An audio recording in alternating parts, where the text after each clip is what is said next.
Straight ahead on IU NewsNet, how the coronavirus could affect student life on campus right here at IU, and how the administration is dealing with it on a daily basis. The tornado in Nashville that left the city devastated hits home for some students in Bloomington. We'll hear from one of them. And IU student government is trying to get rid of the stigma surrounding mental health here on campus. We'll tell you what a green bandana has to do with it.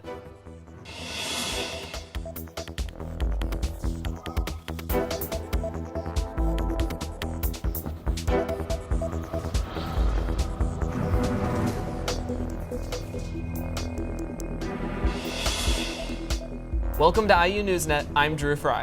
And I'm Andrew Lamparski. The numbers are increasing every day when it comes to the coronavirus. That means contingency plans for IU faculty, staff, and students if cases start to show up here. But how does IU make those decisions? IU NewsNet's Szu-Min has been looking into it. Szu-Min? Indiana University has set up an emergency management center with people from different offices on campus. They are carefully watching the spread of the coronavirus, especially with the coming spring break travel season. This is the Incident Management Center at IU. A group of people is looking carefully at a big screen to monitor the latest information on the coronavirus. The university has been monitoring the issue since the outbreak of the virus in mid-January. An executive policy group with over 30 people across all IU campuses has regular meetings every day at 8 in the morning. We've been meeting constantly ever since. There are phone calls, emails, texts, virtually 24 hours a day at this point on this, and so there's a lot of hands on deck right now. It's really an all hands on deck moment for the universities. Since the spread of coronavirus can impact students, faculty, and staff in many ways, different offices have to work together, from international services, overseas study, to health and safety. Faculty also gets regular communication from the university about online teaching plans if the campus closes. There are contingency plans in place where we will jump into another level of action should something happen. IU has issued 7 public safety advisories about travel bans and prevention tips in the past month. And now the university is facing another challenge, the spring break travel season. IU asked people who plan to travel to fill out the traveler information form. Would give us a contact, an example of you travel to a country that currently there's not a problem. But while you're there, something rapidly changes and a problem develops with the virus. We now have a way to contact you and offer advice and counsel on how to return. The center has received over 400 responses from students and faculty. IU suggests people should check the travel advisory on the CDC website as well. So IU recommends students and faculty who are traveling during spring break fill out the traveler information form. You can find it on protect.iu.edu. Yeah, and I heard that Monroe County is releasing some tips and suggestions for people in the area. Yeah, so yes, the Monroe County suggests people to make an emergency plan just in case of a self-quarantine.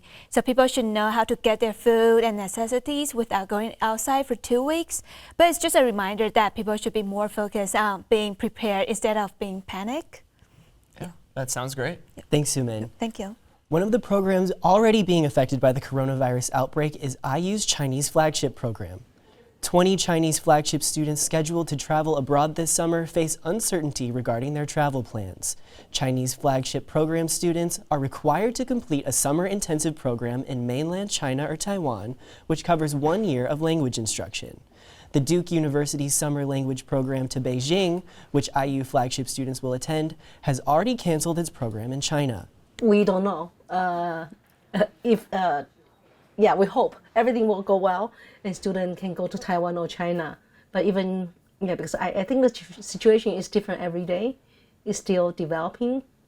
Many flagship students who had planned to go to Beijing are now trying to apply to the Taiwan program as a plan B. Coronavirus has not impacted Taiwan as severely. So when students need to come home because of coronavirus concerns, do they get a refund? What about incomplete credits? Well, now that students are coming back to the States from their abroad programs, health is not their only concern. They may be faced with incomplete credits and expenses they did not expect. Genevieve Huntington came back to America from Nice, France from her study abroad program spring break, and worries about what will happen if her program is shut down altogether. When I went in to ask them, there wasn't really anything that they could do for me other than I could come home and get W's on all of my classes. So that's one fear, is just not being able to finish off the credits. Also going back, like the money, that's just, I mean, it's a lot of money to fly back and forth. While the study abroad program in Nice has not been closed, the town is only 15 miles from the Italian border. IU has offered online class alternatives to students who are currently in quarantine. The tornado that struck parts of Nashville and central Tennessee killed 25 people. In the early hours of Tuesday morning, tornadoes tore through Nashville at speeds up to 165 miles per hour. Overnight, schools, homes, and churches were hit, leaving parts of the city unrecognizable. IU senior and Nashville native Caroline Malikelis' family's property was not affected, but the news still hits home. My middle school is actually in East Nashville, so it sustained quite a bit of damage. They're not sure how long it's going to take to be able to repair everything and get kids in the classes. There were some brick walls busted through, and a lot of just debris was spewing across the hallways and stuff. So it's kind of sad to see, all those memories, and just in the blink of an eye, things can change like that. 88 people were injured and 18 people died in just a 2-mile stretch west of Cookeville. 3 people are still missing. There's a petition to remove student rescheduling fees. The Indiana University student government created a petition on change.org to eliminate the $8.60 add or drop scheduling fee. IUSG says that the fees are outdated and that IU Bloomington is the only IU campus that still charges them.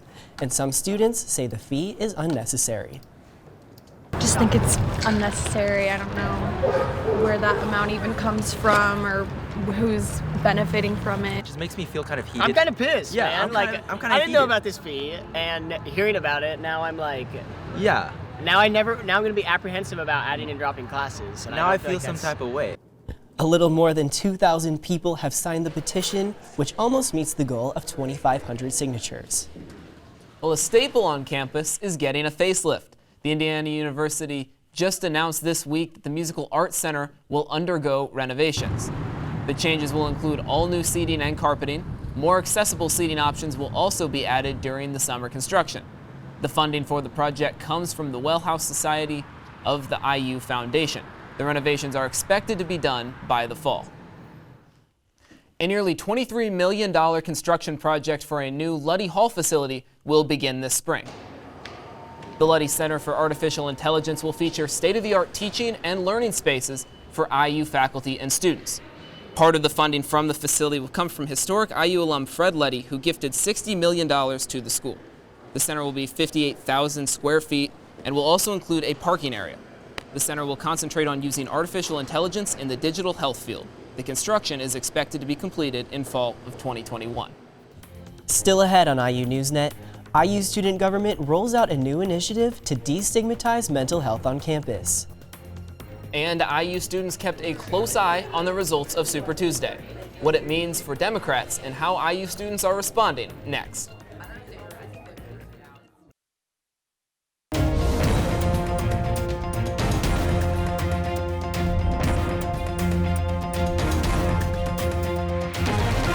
IU student government has a new mental health initiative that's taking place on campus this week.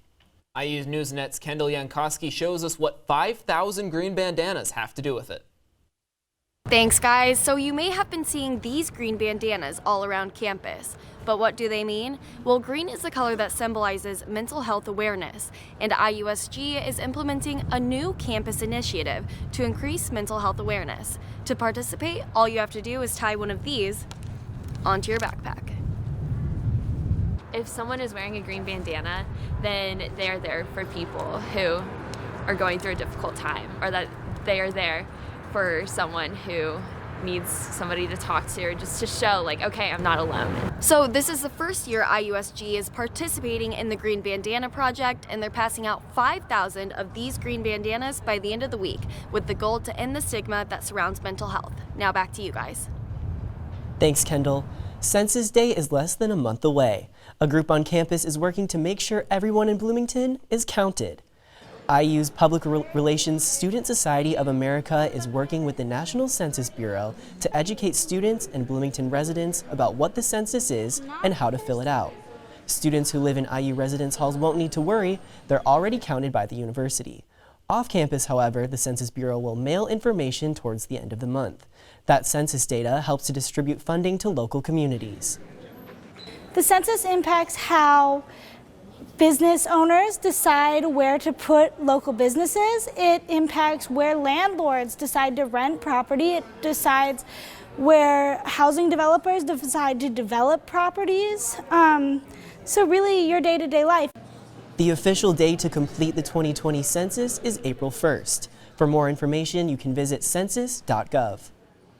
And the presidential race is thinning out. 5 candidates, including Indiana's very own Mayor Pete Buttigieg, have exited the race to the White House. Democratic frontrunner Senator Bernie Sanders and former Vice President Joe Biden battled across 14 states this week during Super Tuesday.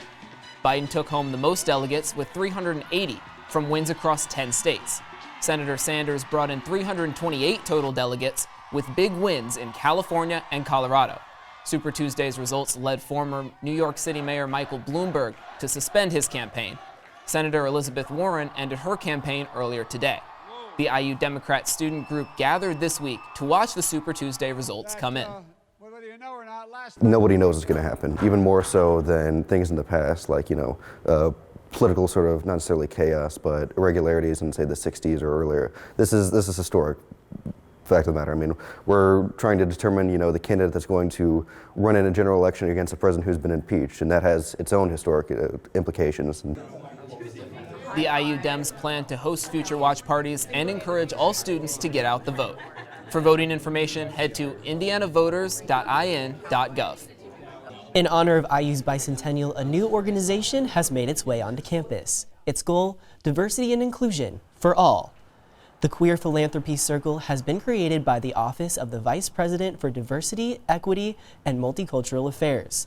QPC reaches across all 9 Indiana University campuses, as well as IU's online college program. The organization offers programs and resources for students and staff with the goal of improving the quality of life for the LGBTQ+ community. The QPC's creation comes in connection to the nearly 30-year existence of the LGBTQ+ Cultural Center.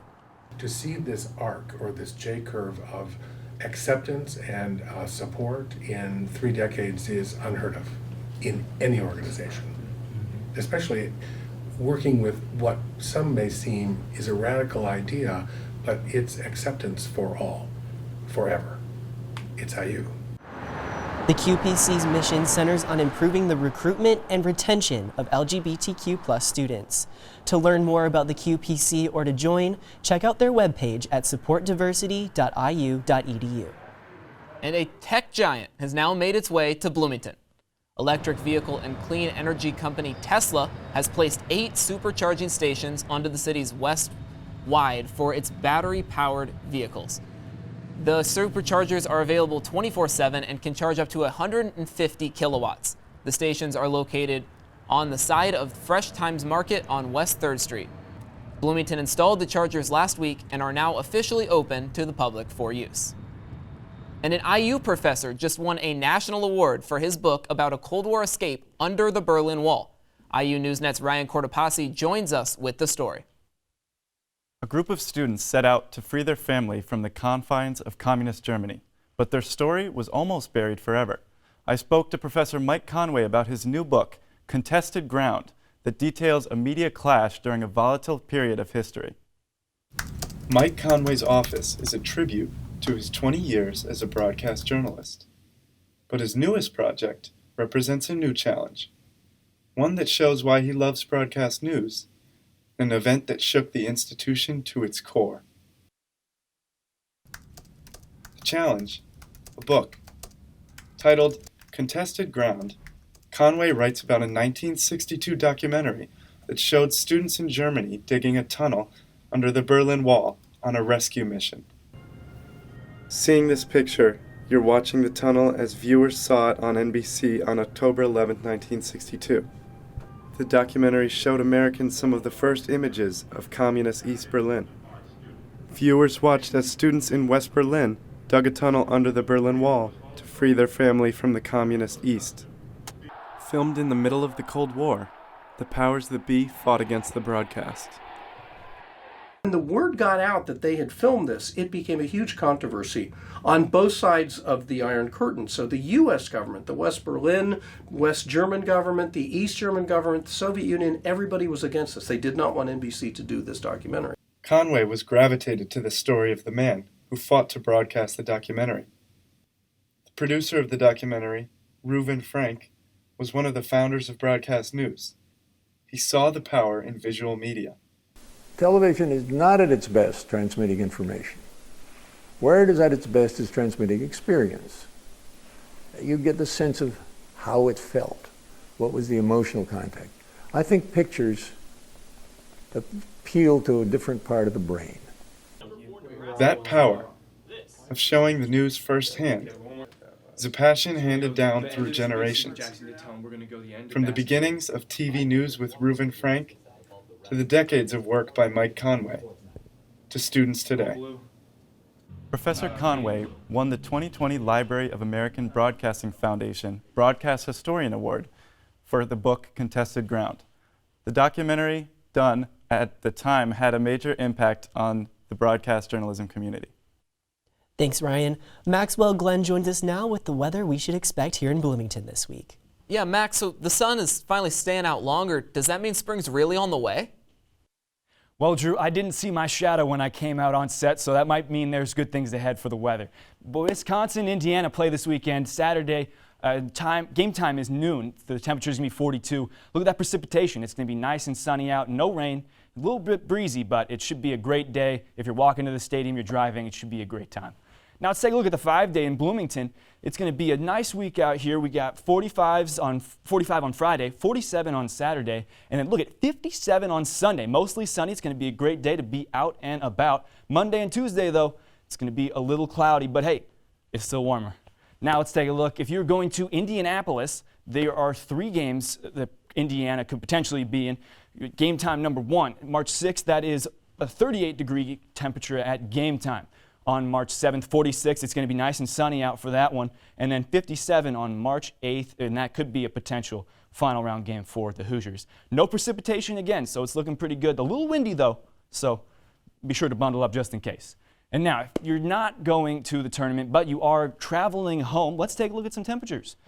We've got 40s up in the northern part of Indiana, 49 in South Bend, 47 in Fort Wayne, 49 in Anderson. But hey, it's getting down in the 50s. Lafayette, Indianapolis, Bloomington, Jasper, those are all looking quite all right. It's going to be a great weekend, so go out there and enjoy it. Back to you guys at the desk. And coming up on IU NewsNet, Mary-Kate Hamilton joins us next as the men's and women's basketball teams gear up for the Big Ten tournament. And how did IU men's swimming and diving do in their Big Ten championships? IU NewsNet Sports is next.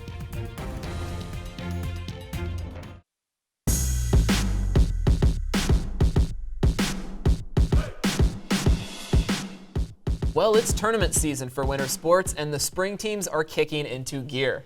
And the women's Big Ten tournament could have some big implications for IU women's basketball. Mary-Kate Hamilton joins us now.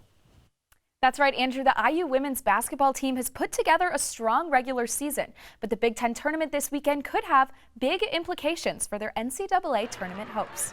If the Hoosiers can win their first game tomorrow, they'll set up a potential semifinal matchup against top-seeded Maryland, a team which IU lost to twice this season. In fact, Indiana hasn't won a game against any of the top 3 seeds in the conference, but have a solid resume regardless, with non-conference wins over South Carolina and Miami. Meanwhile, for the men's basketball team, the regular season isn't over just yet. IU will have one more game this Saturday before the start of the conference tournament. The Hoosiers will face off against a ranked Wisconsin team in their season finale, with seeding in the Big Ten tournament still on the line. IU was blown out in Wisconsin earlier this season, but has done much better when playing in Bloomington. This matchup will likely be the last chance this season for Hoosier fans to see their team play in Assembly Hall. Indiana hosted the Big Ten Men's Swimming and Diving Championships and saw some unexpected results. Despite setting 6 pool records and recording 10 NCAA cuts, Indiana placed second. Michigan and IU were expected to be the top 2 teams, but Ohio State snuck up on the Hoosiers, outscoring them by 8 points. Michigan got out to a lead on the first day and only added to that lead throughout the week, easily finishing first. NCAA championships begin March 25th in Indianapolis. And IU baseball is back in B-Town for their 2020 season. We have IU NewsNet reporter Jack Bassett out in the field to recap the Hoosiers' first game home. Jack? I'm here at Bart Kaufman Field where the sun is shining, birds are chirping, and yes, spring has finally sprung once again right here in Bloomington, which means baseball is back in action once again. The IU Hoosiers opened up their home season right here against Purdue, and boy, did they not disappoint with some excitement.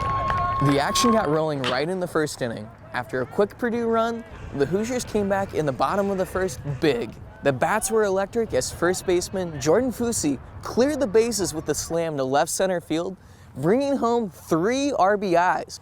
The hits kept coming for the Hoosiers with an explosive 5th run, 5th inning, with RBIs from Fusi once again, as well as outfielder Hunter Jesse, shortstop Jeremy Houston, and center fielder Grant Richardson. While the bats were on fire, IU's pitching was lights out as well. Right-hander Cal Kruger earned his first win of the season after pitching 2 scoreless innings, shutting down the Boilermakers. Strong arms on the mound and solid at-bats from the box brought the Hoosiers to a final 17-2 win over Purdue. IU head coach Jeff Mercer believes even after a strong performance, there is still room for the team to grow. We're not at our ceiling. We're not operating at a high enough level, and I don't think we're necessarily close to that. Now, do we ever get there? Hopefully, but we have a long way to go before we find out what that is. This has been the biggest win IU has had over Purdue since 1961 for the program. The Hoosiers now sit at 7-3 on the season and look to continue this great momentum going into a 4-game series right here at Bart Kaufman Field against San Diego. Now back to you guys in studio. Thanks, Jack. And now another tournament, another perfect weekend for Indiana water polo. IU won all 4 of their games at the Cal Lutheran Invite in dominant fashion. The first one came against Fresno Pacific 17-3 and was followed by a 21-7 victory against Cal Lutheran. On the second day of the tournament, IU defeated CSU Monterey Bay 17-5 and CSU East Bay 17-10. Indiana extended the winning streak to 7 games, displaying the improvement of the team. We definitely talk about last year a little bit. We try not to, and the only times that we do, we're trying to learn from things that happened last year and make sure that they either don't happen again or that we fix them and make them better. And every weekend that we have is really important to the progress. The 17-game win streak is the longest since 2017. After their performances at the Cal Lutheran Invite, senior Megan Abarta and Zoe Crouch both earned MPSF honors. Abarta was named Player of the Week and Crouch was named Newcomer of the Week. The Hoosiers are back in Bloomington this weekend for the Hoosier Invite. The action begins on Saturday at 10:30 a.m. And speaking of winning streaks, the IU men's tennis team is on one of its own, as the Hoosiers picked up their 5th straight win over the weekend after beating top 25 Dartmouth. And now their recent success is getting national recognition. In the newest set of men's tennis rankings, IU moved up to number 37 in the country, 5th best in the Big Ten Conference. And after going on a personal win streak himself, senior Bennett Crane's ranking jumped almost 40 spots, dropping him inside the top 50 for the first time in his career. Crane is also one half of IU's top doubles team, which earned a ranking as well. But the toughest part of IU's schedule may still be around the corner. It's not going to be easy, especially on the road playing some of these teams, but we're going to have to be feeling really good about our games and about each other and trusting each other. And I think that's what's going to help us maybe beat some of the top-ranked teams that we're going to play come the rest of the season. The men's tennis team will get some time off now before traveling to Chicago and Arizona for their next 3 matches. And a 17-2 victory for the Indiana Hoosier baseball team. And I know they're going to be back in Bloomington this weekend, and it's going to be nice weather, so it's a good weekend to go out and see them. Yeah, it's nice to see the sun finally coming out and possibly here to stay, especially after their home opener had weather problems with, I think, snow. So, that's sort of ridiculous. I'm glad that we're here now. Let's just say I'm glad winter is almost over. Me too. For sure. Thanks very, Kate. Well, that's IU NewsNet for now. Be sure to follow us on Facebook and Twitter, and check in with the IU NewsNet Daily on Instagram. I'm Drew Fry. And I'm Andrew Lamparski. From all of us here on IU NewsNet, including everyone from behind the scenes, thanks for watching.